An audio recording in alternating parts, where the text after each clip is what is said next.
Welcome to the Cord Cutting Show, episode 9. Today we have a huge lineup. Our quick look at what was announced at WWDC, or better yet, what wasn't announced. Fox Sports Go app on the Fire TV disappears for a little while. Kodi has also disappeared from Fire TV. A look at Fire TV sales numbers. So we got a huge Fire TV block. Diggnation, one of the leading pioneers of online television, we'll call it, is doing a reunion show. Cord cutting keeps growing and it's speeding up. TV groups team up to offer a local news app to get free streams of your local television on all over. And Showtime's new service will be on Roku and Sony. So let's dive right in. But first we have Elias from AFTVnews.com. Welcome, Elias. Hey, Luke. Good to be here. And I'm Luke from CordCuttersNews.com. And sadly, Ryan from the Streaming Advisor could not make it today, but we do have some great content from him also. So let's dive right in there. The number one story of the week is Apple's WWDC. It's their developer conference, and they always have a big keynote to announce new products and new services. This was long rumored to be the moment we would see a new Apple TV and maybe even a new Apple streaming service. Now, the last few weeks and months, those rumors have been kind of dying down a little bit. A lot of people have been putting water on that. But what really stood out to me was the fact that they did not even say the name Apple TV at the conference. You know, the whole keynote went through, and even though they announced services and products that would be available on the Apple TV, that in the press releases on the written words said Apple TV, during the keynote, no one said the name Apple TV during the service. Elias, does this surprise you? What's your take on how they handled that? Yeah, it was a little strange that they didn't give any information. It almost seems like they went out of their way to avoid talking about the Apple TV. I think all the rumors of the new Apple TV and the new Apple service are not, just rumors. They're not untrue. I think they're definitely working on something. So maybe we're trying to avoid any questions related to Apple TV from the press, so they just decided to not cover it at all. But it's kind of a mirror of what we saw at Google I/O the previous week, where they also hardly talked about Android TV. But I think Apple still has something down the line. When we'll see that, I don't know. Their next basically scheduled. It's not scheduled yet, but we usually get another event from them in September, and so we'll probably see the Apple TV and the Apple TV service mentioned and released there.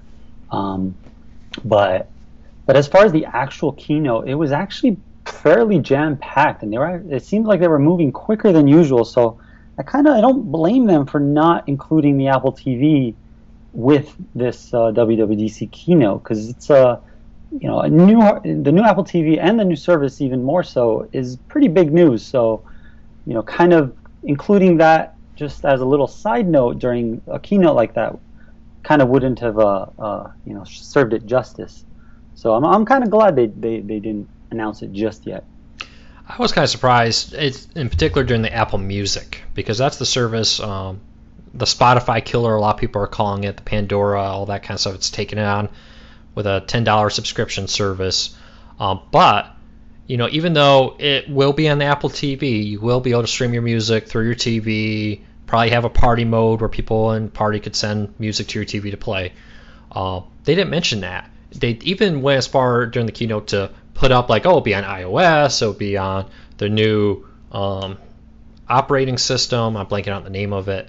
But they completely left out of the slide the Apple TV. But then in the written press release they sent out to everybody, it clearly says that coming this fall on the Apple TV also.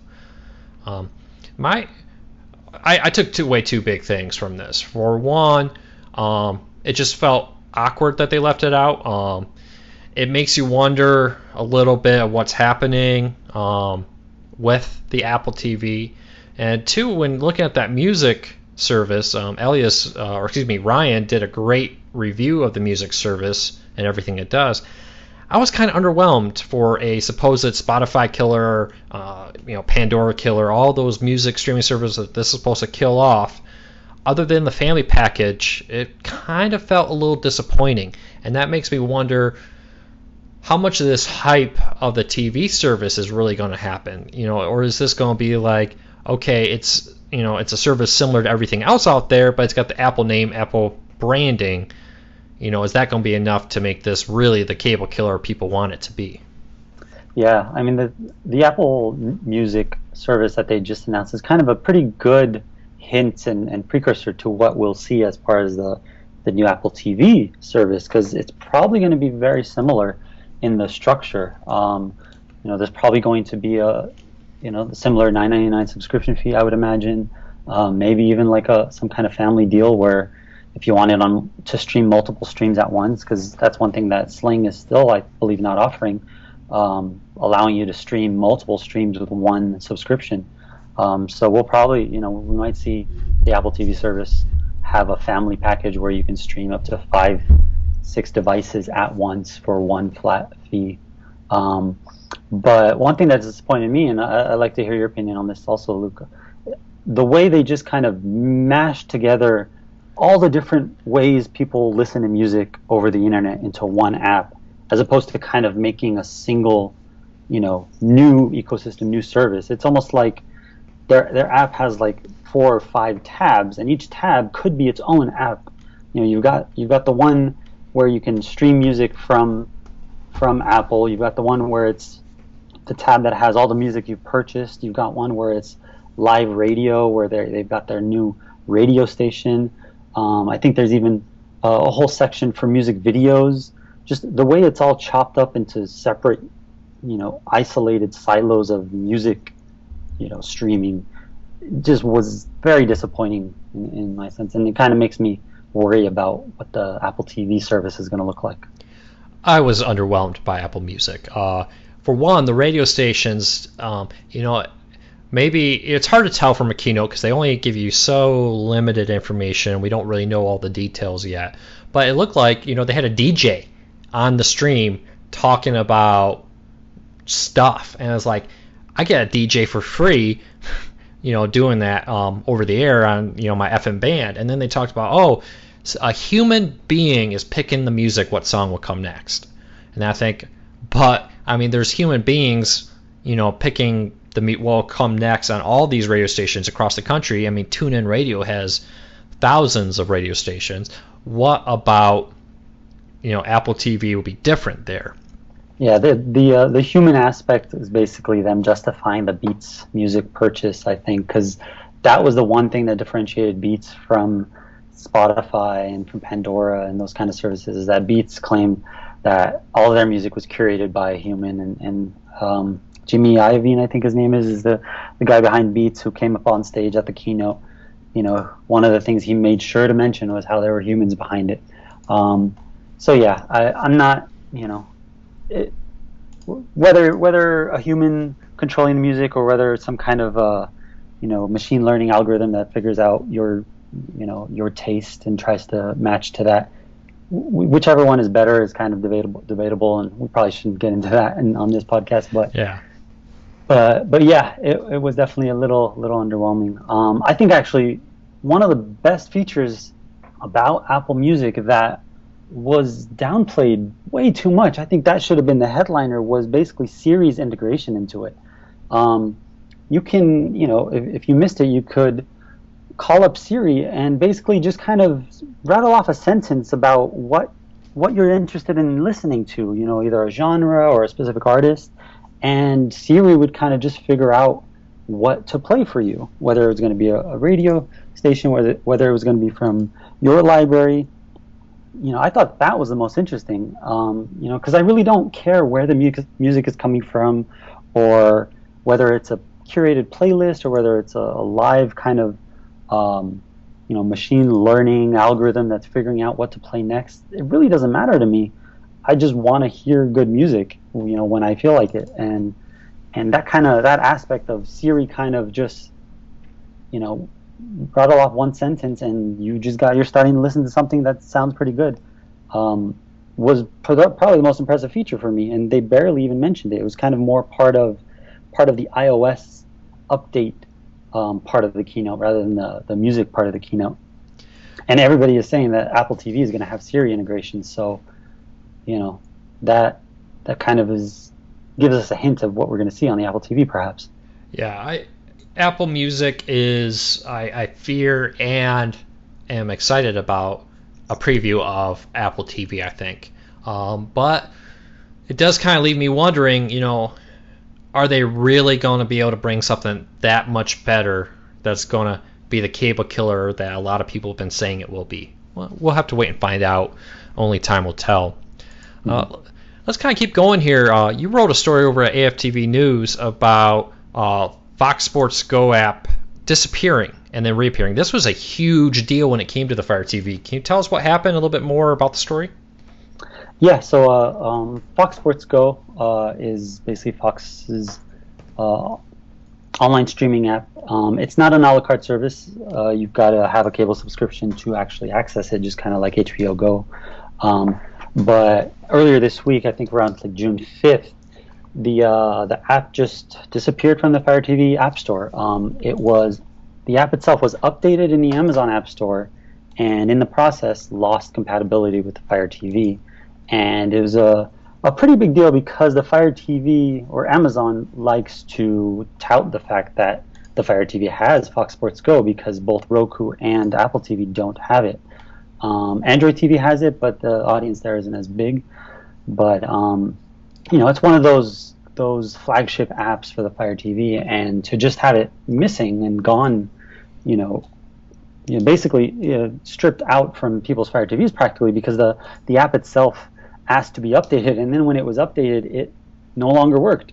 So, and the reason it actually even annoyed people even greater was because this week was the start of the Women's World Cup, and Fox holds the exclusive broadcasting rights for that whole event, and it's a pretty big event. Happens once every 4 years, and a lot of people look forward to it.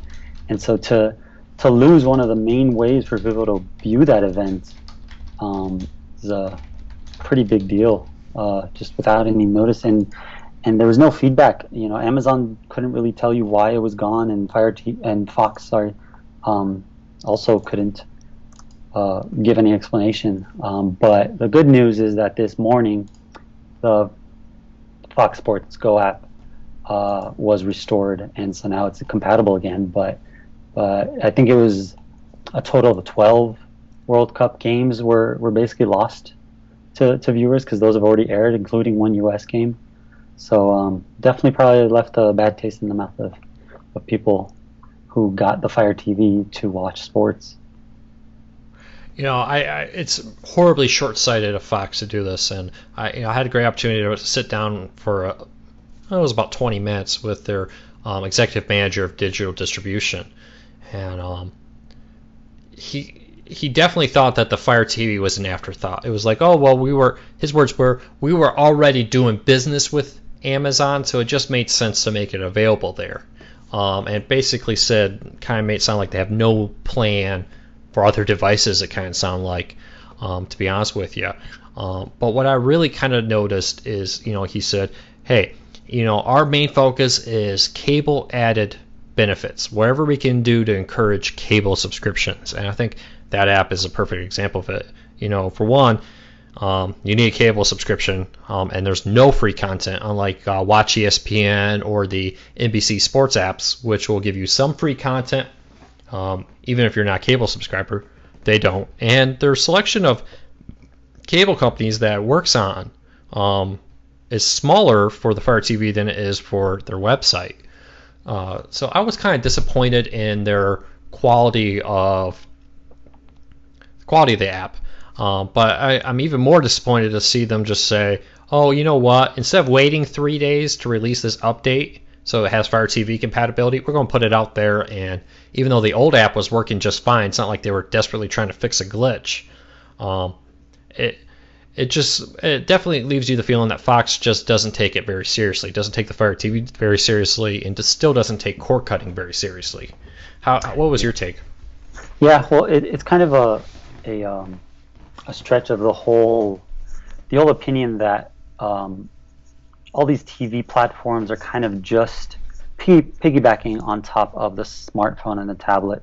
platforms, because these apps are universal apps, and all the big app stores, Amazon and Apple and even Android, they all push developers to make these universal apps that work across all types of platforms. That way you don't have separate apps. But because of that, you run into these problems where if a developer wants to update an app, they have to basically update it on all platforms simultaneously. Otherwise, you end up with these types of scenarios where if you want to rush out the smartphone or the tablet version of your app at the expense of the TV version, they can do that, and it seems like they do that because the TV is just kind of like you said, that Fox guy was telling you, they're kind of just a second-class citizen to the smartphone apps that are out there. And another example, just the other week, Minecraft, which is one of the most popular games, period, out right now, and is the most popular game on the Fire TV, had the exact same thing happen to them. They released an update. It was a big update for their smartphone and tablet app, and since that app is the same one that runs on the Fire TV, it lost compatibility because they did not test the Fire TV with it. So you had a day or two there where the best game on the Fire TV was no longer available, and it makes me wonder.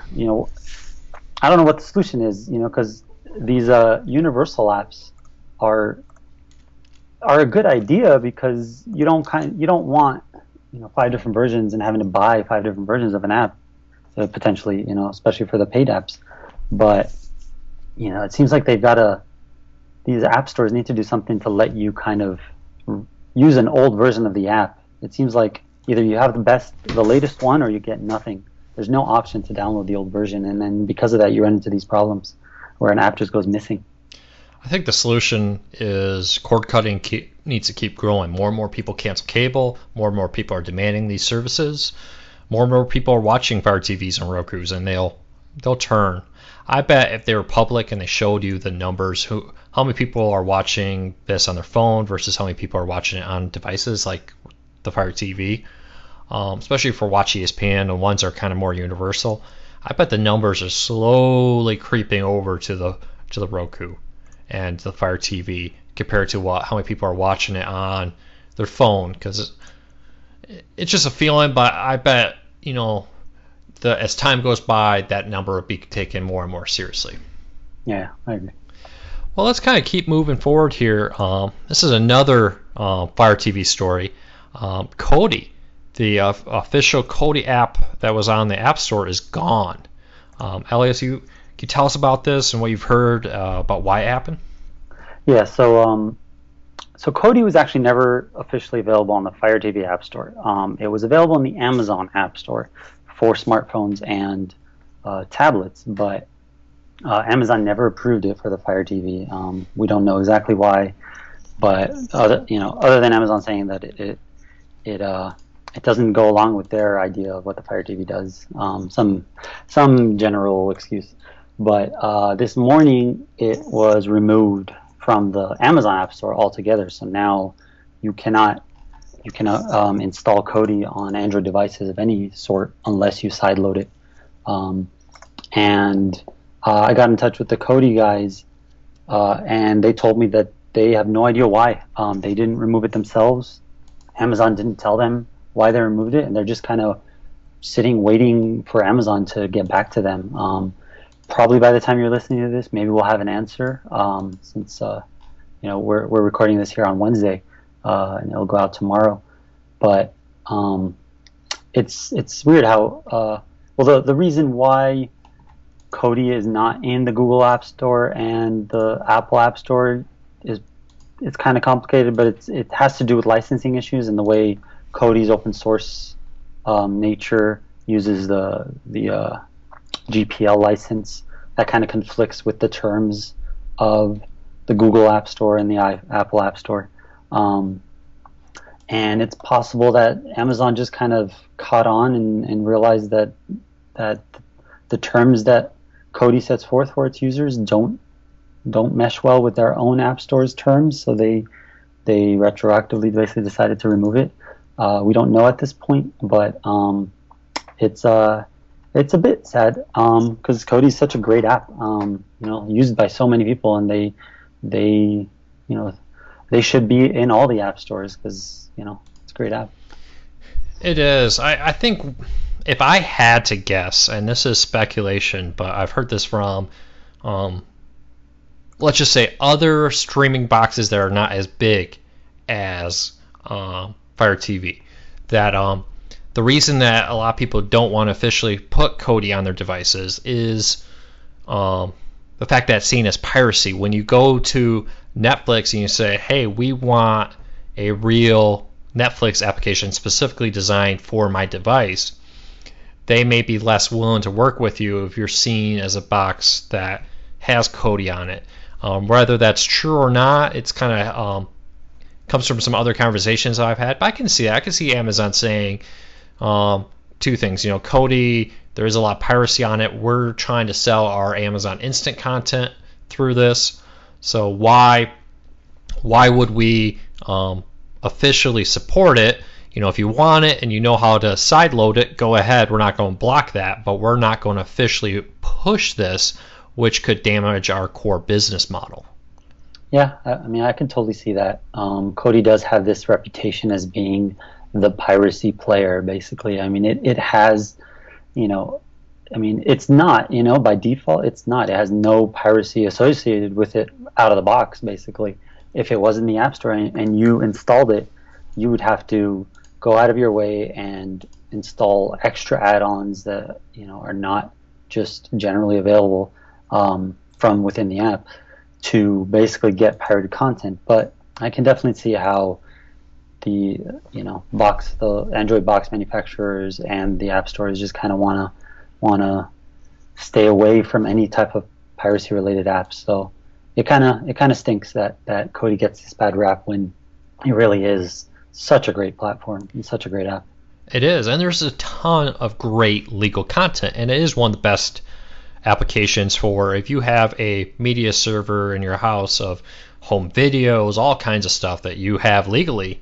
It's a great way to put that on your TV around the room and so forth. So hopefully this is reversed, because it's a great way for people to find out about Kodi. And if you're not quite sure what Kodi is, you may recognize the name XBMC from the past. It used to be called XBMC until, a year or two ago. So, yeah. Well, let's keep moving forward here. Our Fire TV block. And this is another story that you wrote, Elias, about Fire TV was the top-selling streaming device of the first quarter of 2015, if I read that right. Can you tell us more about that? Yeah, so this independent research firm, Strategy Analytics, came out with a report where they polled people and they kind of figured out these stats, because Amazon never shares actual hard sales figures and shipping and quantities. So you kind of have to, your only hope is to rely on these firms that kind of poll the general public. But they came out saying that 30%, I believe it was, 30% of all streaming devices shipped between January 1st and March 31st were Fire TV devices, and that was enough to hold the top space. The report estimates 4.5 million Fire TV devices have been sold since, which is not the majority of all devices sold. I believe they estimate the Apple TV was at 18 million, 15 million, and the Roku was at 13 million. So, the fact that the Fire TV was able to pull off the top device, a year after it was released is noteworthy. Something else that was interesting that came out of the report was how much quicker these set-top devices like the Apple TV, the Roku, and the Chromecast even, how much quicker they're being adopted than smart TVs. It kind of shows you that smart TVs that kind of have these built-in platforms and apps and sort of semi-app ecosystems are not really what people are wanting. You buy a TV, every 5 years at most, usually, I would guess. but you're more likely to drop $40 on the latest little gadget to plug into your TV. So that was pretty interesting out of the report. Yeah, I mean, $700, $1,000 for a really good smart TV, a big one, is kind of hard to justify paying every few years. And it seems like they don't do a good job of two things. They're typically underpowered, so they're slow, jumping between apps. Mm-hmm. And often you're missing apps. You don't have that big ecosystem that Fire TV, the Apple TV, or Roku has. So, I would spend, even if you spend $100 every couple of years, is a better deal than spending, a few extra $100 up front and then not having spent $1,000, 4 years down the road if a new service comes out. Like Sling TV isn't on many smart TVs. So I did pull up Amazon's best-selling streaming media players, and number one is the Fire Stick. Number two, which may surprise some people, but I'm never shocked at how many people have this, is the Chromecast. And then the Apple TV, Fire TV, Big Box, and then all the Roku players go after that. One thing I did find interesting is the G-Box Q is the 9th top-selling streaming media box. That's pretty high. Yeah, that box is really kind of pushing the Android and the XBMC out there to the mainstream. So maybe this is because it's Amazon a little bit. I would wager a little bit more when you go into like a Walmart that Roku's looks like they're selling more because they're getting more prominent placing inside stores along with the Chromecast. Yeah. I don't think you can fully trust that Amazon top selling list to be not have the bias that the fact that it is Amazon selling their own product. So. Exactly. And if you are a heavy Amazon user, you are more likely to get the Fire TV because it's more integrated into the Amazon experience. Yeah. So it'll be interesting to see where we are a year from now. But one thing about the Fire TV, I start every quarter, and we got another one coming up here soon. We survey the members of our cord cutters and my readers. We get a good chunk of responses. And I think the Fire TV started off at like 4% shortly after it was announced. And it recently, in the survey of at least the people who are on our cord cutters, 80,000 of them, the sampling of them shows that the Fire TV jumped the Apple TV to be more popular. Wow.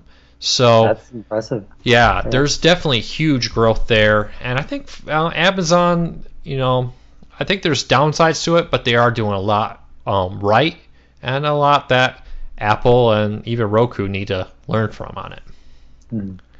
So, well, let's keep going. The next one up is it's a little bit of a personal pick of mine, this story. Diggnation is doing a reunion show.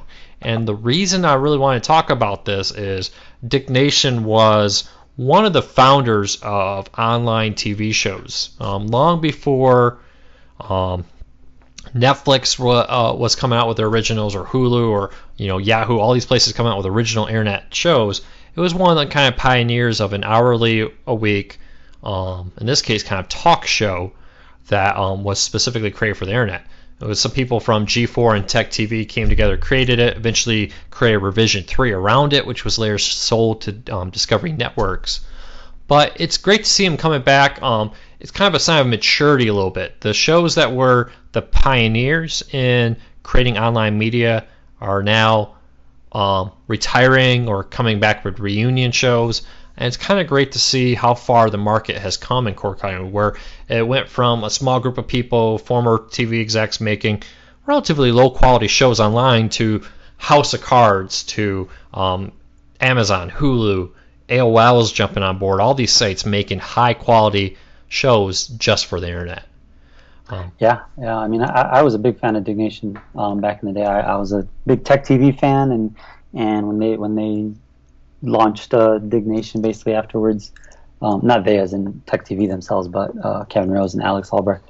I was watching Diggnation, so it's really nice to see they're coming back for a little reunion show. But yeah, like you said, the content created solely online is definitely up there in quality, where they can. A little show with two guys sitting on a couch talking about the top interesting stories of the week can pull in thousands of people and host a big live reunion show at Comic-Con. It's pretty good for the cord cutting community as a whole to kind of be behind this type of content and not just to always try to get the real quote real TV shows onto their devices, and to actually like look at the internet born shows are just as good as some of the big name broadcast providers give you. It's like they say, at some point somebody's got to smash through the window and do it. And sometimes they get a little bloody. I know there was a lot of growing pains with that network. I think at the peak they were getting hundreds of thousands of viewers, which compared to a House of Cards now, it doesn't sound like much. But in the mid-2000s, that was huge for an online-only show. So major congratulations to what they did to kind of say, hey, this is a real medium and it should be taken serious, and the whole Revision 3 network they created through that. So congratulations, and I hope it's successful. They're doing a Kickstarter to help raise funds for it. It's not being run through Revision 3. It's an independent show. I guess Kevin Rose owns it separate. And if you want to see a reunion show at Comic-Con, check out the show notes. Head over there and give them $5 and see if they can hit their goal to make this happen later this summer. Mm-hmm. Well, let's keep going. Speaking of cord cutting grow, coming from the Dignations and the growth of the Fire TV, means somebody's losing out, and that happens to be cable television companies. A recent study came out. I wrote about this on cordcardsnews.com. 35,000 Americans every month in the first quarter of this year are canceling cable television. Dish had the largest drawdown in the first 3 months. They lost over 100,000 subscribers, and the only little bright spot is some of these cheaper services like Fios TV and CenturyLink's Prisma, or whatever they call it. Their Fios TV service are the only ones that really had any growth on it. But pretty much across the board, the industry lost subscribers on average 35,000, and it doesn't look like that's going to slow down. It only looks like it's going to grow. Typically, the first quarter of every year is a good quarter for subscribers to these to cable. A lot of people, the end of the year, they switch services, they subscribe, or they come back to cable. And this year was a surprisingly grim first quarter for the industry. Now, Elias, the question for you, I guess I have, is a year from now, how long will it be until the major tipping point? Do you feel like we're getting closer to that point where the ball is going downhill now? 35,000 sounds like a lot, but in the millions it's not really. But how long until we start talking about millions of people canceling cable every year? Wow, yeah, that's the big question. The ball is definitely rolling, and I think there's absolutely no stopping it. Cable is out, and online streaming of all sorts is definitely in. And I think these numbers that we're seeing, 35,000 a month, those are just going to keep growing. I think the tipping point will come when we see a big service offering, something like the Apple TV service that is rumored. That kind of gives you everything you would need out of one service, because I think that's what people, not people, but the old market, basically, the people who are still, cable subscribers, that's kind of what they probably want. They just want one lower bill to replace their existing cable bill. Once you give them that and they basically can get most of the same content, that's going to basically cause the tipping point to occur, I think. But yeah, I think we're gonna every few podcasts, I'm sure we're gonna get topics like this popping up, because these numbers are just gonna keep growing. If I had to put my finger on any of this, it would be Sling TV. When Sling TV came out, Mohu came out and said our month-over-month sales a few months into it have doubled compared to last year at this time. People buying antennas, and I do believe that a lot of people are. Sling TV is almost like a gateway drug. You oh, we can cancel cable, still get most of our major shows we like The Walking Dead and HBO now. And it's almost like it's the gateway drug to cord cutting, the stepping stone. I wonder how many people are going to keep it a year from now. But I do think, I think Dish is happy with it. They have to be, because they're the ones losing the most pay TV subscribers. This is the one bright spot for them. So. Yeah.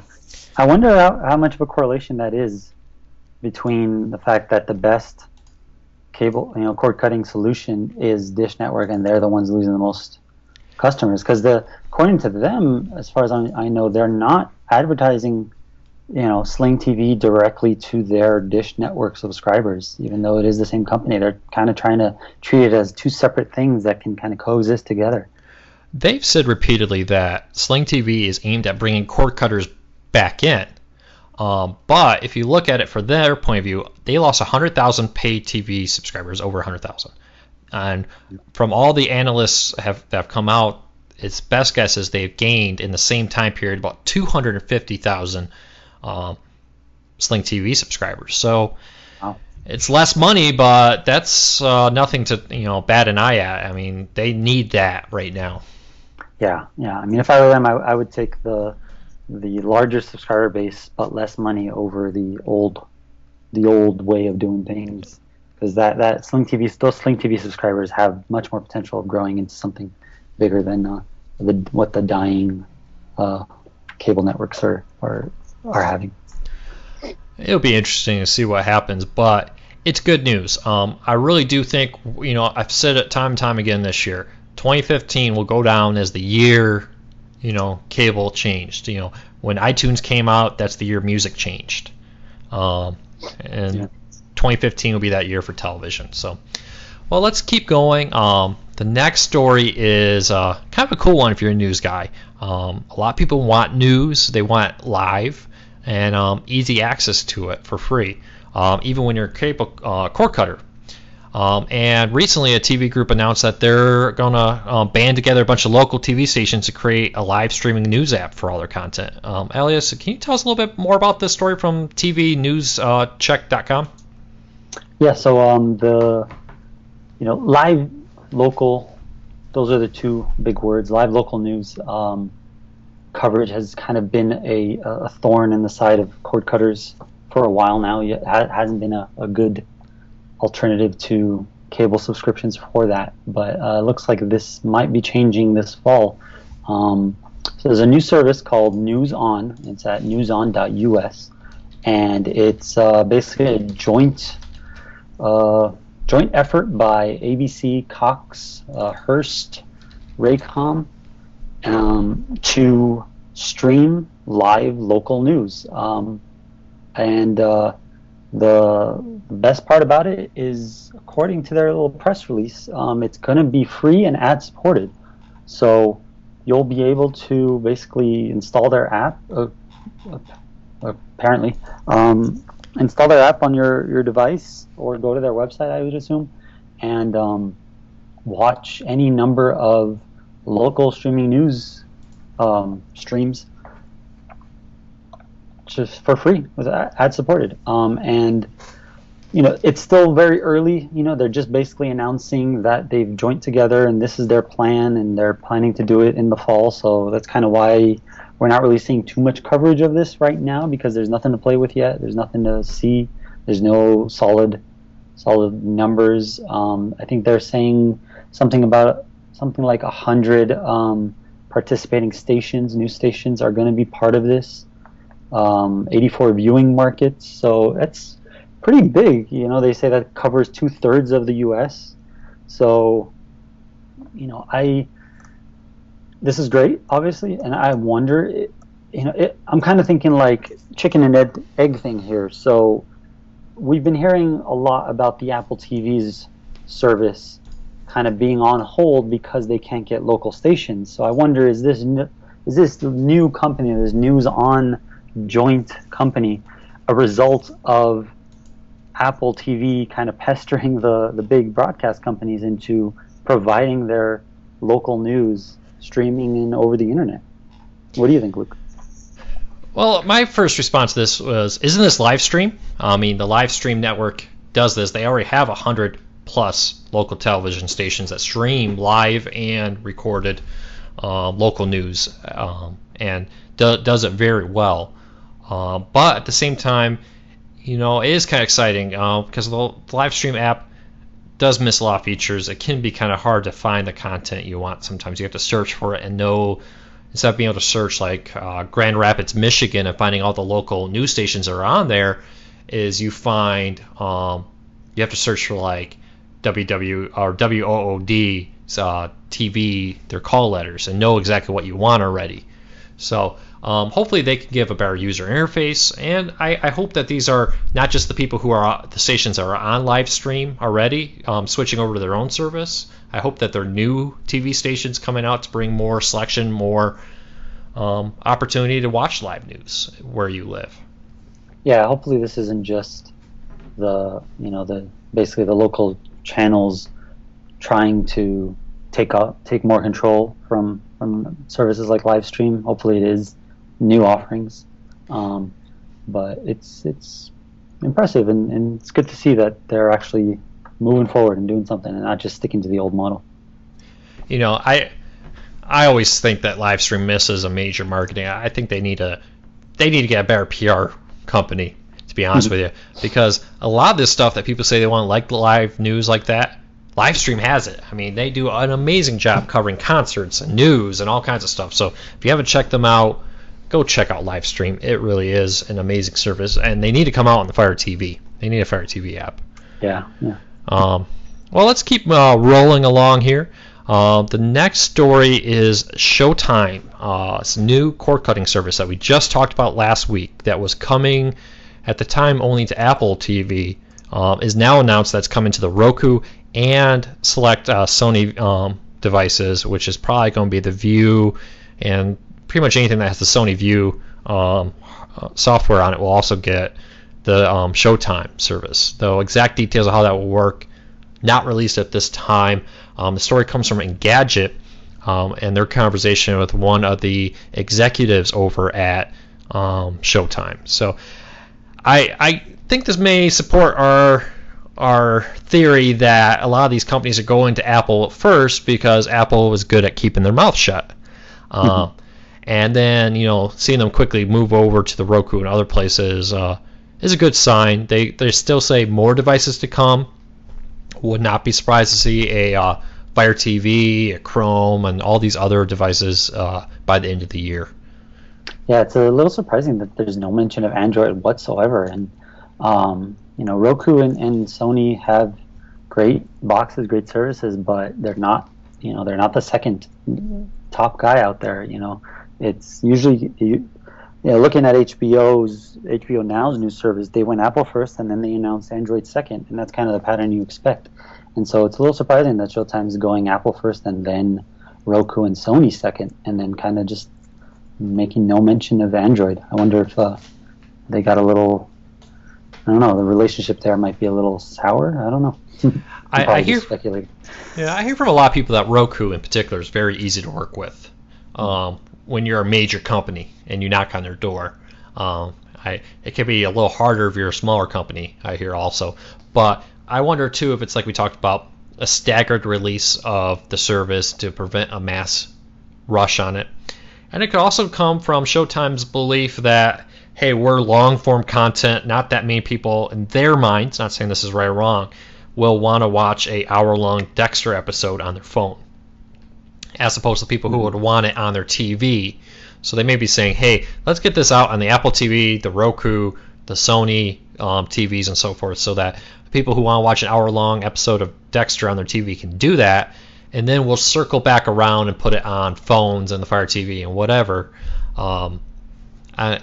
That's all I can think about, is they're just assuming that people want long-form content on their TV, not on their phone. Yeah, it makes sense. Do you know, are they still coming to Apple TV first and then Roku, or is it going to be a simultaneous Apple TV, Roku, Sony? I wasn't sure on that. It's very vague, but it appears to be at the same time. It's like these announcements seem always to be as vague as possible. Yeah, I was looking at this service, and correct me if I'm wrong, I don't think they've even announced an exact day that this will launch. It probably will be one of those, give us your email address and we'll, over the next week, send you out invites to sign up. Yeah, I think the closest thing to an exact day they said was in time for a specific show. I forget which show it was, but there's one show that is, I think, the new season is premiering mid-July, I believe. I don't have the information in front of me right now, but that's as close to a specific date as we saw. So almost exactly what HBO Now did, saying, "Oh, we'll be available in time for Game of Thrones."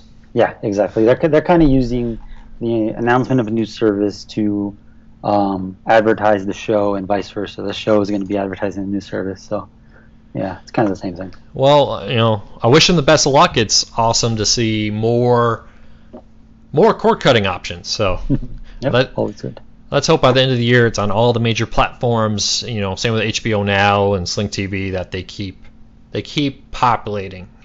More and more brings in more people, and hopefully keeps growing. All right, well, let's keep moving forward here. And close up the show a little bit.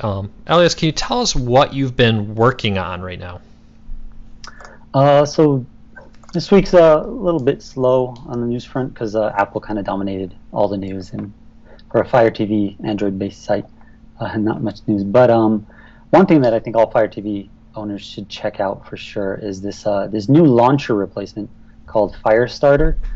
Just got released a few weeks ago, and the developer's doing a great job. So I wrote a little article about it, kind of showing all the features. And basically, if you're a big Kodi user, if you're a big side-loaded app user, the Fire TV interface is kind of not that friendly for those kind of users that kind of want to go outside of the Amazon ecosystem. And so this Firestarter alternate launcher will kind of give you really easy, really nice access to all of those side-loaded apps and kind of give you more functionality. So if you want to check out AFTVnews.com, you'll find that pretty close to the top of the home screen. That sounds great. I'm gonna try something in the next week, and I hope I can keep up with it. But I'm gonna be working on a daily app recommendation for all kinds of different devices: Roku, Fire TV, Chrome OS, so forth. There'll be a YouTube video we'll post on the site, and the idea is to find the gems, find the amongst all the apps out there, all the different channels, to find something that is not well known, but it's a great channel that cord cutters should check out. So check Cord Cutter News every day. Starting later today, I'll be posting a new review of a channel. They'll be short, just a couple minutes, and a written review on the site. So subscribe to our YouTube, watch our site to find great new content. Nice. And speaking of great new content, Elias, what have you been watching? Oh, it seems like you always catch me off guard when we get to this part of the podcast. I always forget because, with the newborn, I don't watch much content these days. That's the problem. Been watching a lot of reruns, just kind of old shows. Let's see.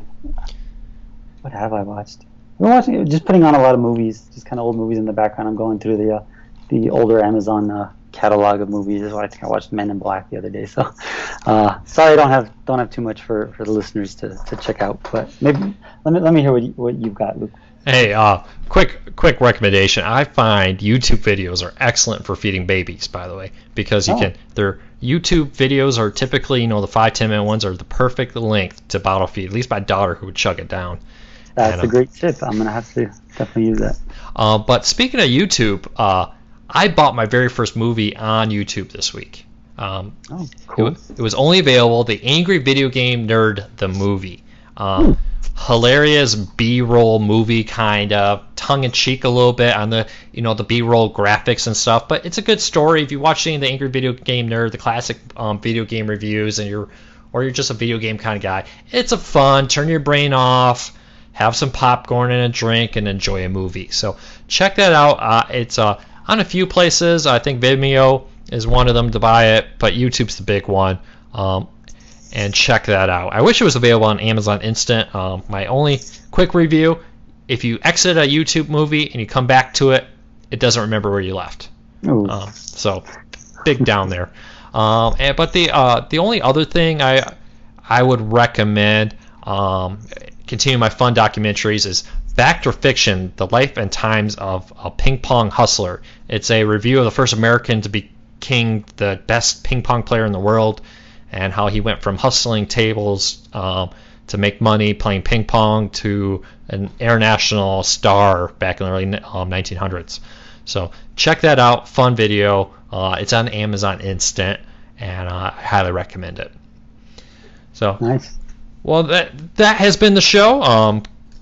If you like the show, please subscribe to us on iTunes and the different services and leave us a review. We love your feedback. I got several great emails in the last week, some suggestions, different ideas. Keep it coming. We greatly appreciate your feedback and your reviews. So we'll be back next week, same time, same place.